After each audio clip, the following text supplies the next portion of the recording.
মালিকের সেজদায় সুখ আছে। এজন্য চলেন ইনশাআল্লাহ, নিয়ত করি আল্লাহকে ডাকবো ইনশাআল্লাহ।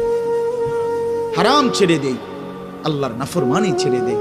আল্লাহ আমাদের সবাইকে কবুল করে নেন।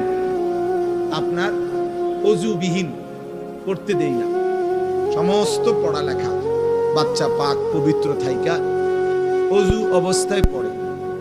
অসংখ্য প্রতিষ্ঠান এমন যাদের এই ব্যাপারে কোনো আলাদা কোনো গুরুত্ব নেই। ছেলে পেশাব করে পানি নেয় বা না নেয় এটা নিয়ে তাদের কোনো মাথা ব্যথা নেই। ছেলে কি দাঁড়াইয়া পেশাব করে না বসে পেশাব করে এই নিয়ে মাথা ব্যথা নেই।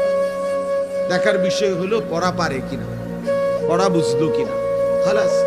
পড়া পারলো শিখলো, কিন্তু না, আপনারাও সবাই বুঝেন যে সবাই এই শব্দটা জানেন যে শিক্ষা দীক্ষা, আমরা বলি বাংলায় এটা যে শিক্ষা দীক্ষা।